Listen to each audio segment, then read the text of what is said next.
Hi friends, welcome back to my channel. இன்றைக்கி நம்ம சேனலில் ஆட்டு ஈரலோட ரெசிபி தான் பார்க்க போகிறோம். சூப்பரான ரெசிபி, ரொம்ப டேஸ்ட்டாகவும் இருக்கும், ஹெல்த்தியான ரெசிபி.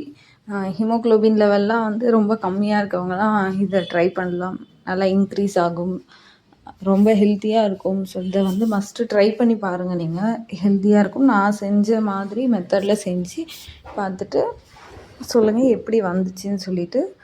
ஸோ வாங்க வீடியோக்குள்ளே போகலாம். வீடியோக்குள்ளே போகிறதுக்கு முன்னாடி சேனலை மறக்காமல் சப்ஸ்கிரைப் பண்ணிவிடுங்க. பக்கத்தில் உள்ள பெல் ஐக்கானும் கிளிக் பண்ணிக்கோங்க. இப்போ நம்ம ரெசிபி எப்படி செய்யலான்னு பார்க்கலாம் வாங்க. இப்போ ஸ்டவ் ஆன் பண்ணிவிட்டு ஒரு பேன் வச்சுட்டு அதில் வந்து வெங்காயம் எடுத்து வச்சுருக்கேன், அதை போட்டுட்டு அதுக்கப்புறம் வந்துட்டு பிரியாணி மசாலாஸ்லாம் 2 துண்டு பட்டை, 2 துண்டு கிராம்பு, ஏலக்காய் 1 இதெல்லாம் ஆட் பண்ணிவிட்டு வெங்காயம், அதுக்கப்புறம் எண்ணெய் ஊற்றிட்டு நல்லா எல்லாத்தையும் வதக்கிட்டு கொஞ்சம் நேரத்துக்கு 2 ஸ்பூன் வந்து இஞ்சி பூண்டு பேஸ்ட்டை ஆட் பண்ணிக்கோங்க. இஞ்சி பூண்டு பேஸ்ட்டு சேர்த்து நல்லா வதக்கி விட்டுட்டே இருங்க. இப்போ வந்து ஒரு 1/4 ஸ்பூன் வந்து மஞ்சத்தூள் சேர்த்துக்கலாம். இது எல்லாத்தையும் சேர்த்து 3த்தையும் சேர்த்து நல்லா வதக்கி விட்டுட்டே இருங்க. இப்போ இந்த ஸ்டேஜில் வந்துட்டு ஈரல் ஆட் பண்ணிக்கணும். இந்த ஸ்டேஜில் ஈரல் ஆட் பண்ணி நம்ம நல்லா ஃப்ரை பண்ணிக்கிட்டே இருந்தோம்னா அந்த ஈரல் உள்ள கவுச்சி ஸ்மெல்லாம் எதுவுமே நமக்கு வராது. ஏன்னா அது வந்து இஞ்சி பூண்டு பேஸ்ட்டு கூட வதங்குது, மஞ்சத்தூள், வெங்காயம் இதெல்லாம் கூட சேர்த்து வதங்குறதுனால நமக்கு அந்த கவுச்சி ஸ்மெல் எதுவும் வராது.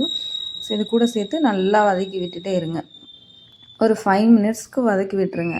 ஈரல் வந்து இஞ்சி பூண்டு பேஸ்ட்டோடு சேர்த்து நல்லா மிக்ஸ் பண்ணி வதக்கி விட்டுட்டு அதுக்கப்புறம் கொஞ்சமாக புதினா இலை ஆட் பண்ணிவிட்டு அதையும் சேர்த்து நல்லா மிக்ஸ் பண்ணிவிட்டு ஒரு நிமிஷத்துக்கு அதுக்கப்புறம் வந்துட்டு கொஞ்சமாக மல்லி இலை எடுத்து வச்சுருக்கேன், அதையும் ஆட் பண்ணிக்கலாம். ஆட் பண்ணிவிட்டு எல்லாத்தையும் சேர்த்து நல்லா மிக்ஸ் பண்ணி விட்டுடுங்க. இந்த ஸ்டேஜ்லேயே வந்துட்டு ஈரலுக்கு தேவையான உப்பு ஆட் பண்ணிக்கலாம். இப்போ ஆட் பண்ணிவிட்டு லாஸ்ட்டாக வந்துட்டு நம்ம செக் பண்ணி பார்த்துட்டு பத்தலைனாலும் ஆட் பண்ணிக்கலாம். அதுக்கப்புறம் ஒரு 1 ஸ்பூன் மட்டும் தான் நான் இதில் மிளகாத்தூள் ஆட் பண்ணியிருக்கேன். இதில் காரம் வந்துட்டு நமக்கு பெப்பர் தான் இதில் மெயின் காரம். ஸோ அதனால் மிளகாத்தூளை வந்து கம்மி பண்ணிடுங்க, கொஞ்சமாக மட்டும் ஆட் பண்ணிக்கோங்க. அதுக்கப்புறம் 2 பச்சை மிளகாய் இது எல்லாத்தையும் சேர்த்துட்டு நல்லா வதக்கி விட்டுட்டே இருங்க. நம்ம வந்து இதுக்கு தண்ணி எதுவுமே ஊற்ற போகிறது கிடையாது. நமக்கு இதை தயிர், தக்காளி இதெல்லாம் போடுறோம் பார்த்தீங்களா, இதுலேருந்தே வந்து நமக்கு தண்ணி விடும். இப்போ வந்து தயிர் வந்து குட்டி ஸ்பூன் தான், அது 3 ஸ்பூன் தயிர் ஆட் பண்ணியிருக்கேன். இதெல்லாமும் சேர்த்து நல்லா வதக்கி விட்டுருங்க. இப்போ இந்த ஸ்டேஜில் வந்து ஒரு பவுல் தக்காளி கட் பண்ணி வச்சுருக்கேன், இதையும் ஆட் பண்ணிக்கலாம். தக்காளி ஆட் பண்ணிவிட்டு நல்லா வதக்கி விட்டுருங்க. தண்ணி எதுவுமே ஊற்ற வேண்டாம், நமக்கு இதுலேருந்தே தண்ணி விடும். அதுலேயே ஈரல் நம்ம வெந்துடும். ஒவ்வொன்றுமே நம்ம போட்டு வதக்கி விட்டுட்டே இருக்கும். ஸோ அதுலேயே வந்து நமக்கு வெந்துடும்.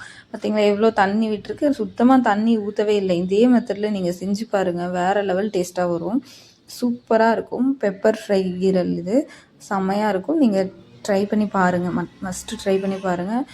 ப்ரெக்னெண்ட்டாக இருக்கிறவங்கலாம் வந்துட்டு இதை வாரத்துக்கு 1 நாள் எடுத்துக்கிட்டால் ரொம்பவே நல்லது. எனக்கு டாக்டர் சொல்லியிருக்காங்க அந்த மாதிரி வாரத்துக்கு 1 நாள் வந்துட்டு ஈரல் சாப்பிடணும் அப்படிங்கிற மாதிரி. இப்போ இந்த ஸ்டேஜில் வந்துட்டு நம்ம சீரகத்தூள் ஆட் பண்ணிக்கலாம். அந்த ஃபைனல் ஸ்டேஜுக்கு வந்துருச்சு, ஈரல் வந்து வெந்திருக்கும், கண்டிப்பாக வெந்திருக்கும். நீங்கள் இந்த ஸ்டேஜ்லேயே செக் பண்ணி பார்த்துட்டு சீரகத்தூள் ஆட் பண்ணிவிட்டு அதுக்கப்புறம் ஃபைனலாக பெப்பர், ஆச்சி பெப்பர் தான் நான் எடுத்திருக்கேன், இதை ஆட் பண்ணிக்கலாம். இது கொஞ்சம் தூக்கலாக இருந்தால் நல்லாயிருக்கும். இந்த ஈரலுக்கு வந்துட்டு பெப்பர் போட்டால் ரொம்ப டேஸ்ட்டாக இருக்கும். அதனால் நீங்கள் இதை மஸ்ட்டு ஆட் பண்ணிக்கோங்க. ஆட் பண்ணிவிட்டு நல்லா ஒரு மிக்ஸ் கொடுத்துக்கோங்க. இது வந்து நம்ம ஒரு நல்ல சைட் டிஷ்ஷாக வச்சு சாப்பிட்டுக்கலாம். ரொம்ப ஹெல்த்தியான ஒரு ரெசிபி இது. மஸ்ட்டு ட்ரை பண்ணி பாருங்கள். நீங்கள் இதை உங்களுக்கு எப்படி இது அவுட்புட் வந்திருக்குன்னு சொல்லிவிட்டு எனக்கு மறக்காமல் கமெண்டில் சொல்லுங்கள். நான் சொன்ன மெத்தடில் அப்படியே ஃபாலோ பண்ணுங்கள், கண்டிப்பாக சூப்பராக தான் வரும். அது எனக்கு 100% நான் சொல்லுவேன். இதே மெத்தடில் நீங்கள் ட்ரை பண்ணி பாருங்கள். நமக்கு பாருங்கள் அவுட்புட் எந்த அளவுக்கு வந்திருக்கு, பார்க்கவே டெம்டிங்காக இருக்குது, சாப்பிடணும் போலவே இருக்கும். இதே மெத்தடில் நீங்கள் ட்ரை பண்ணி பார்த்துட்டு சொல்லுங்கள். மறக்காமல் சேனலை வந்து சப்ஸ்கிரைப் பண்ணிவிட்டு வீடியோ பிடிச்சிருந்தேன்னா ஒரு லைக் பண்ணிக்கோங்க.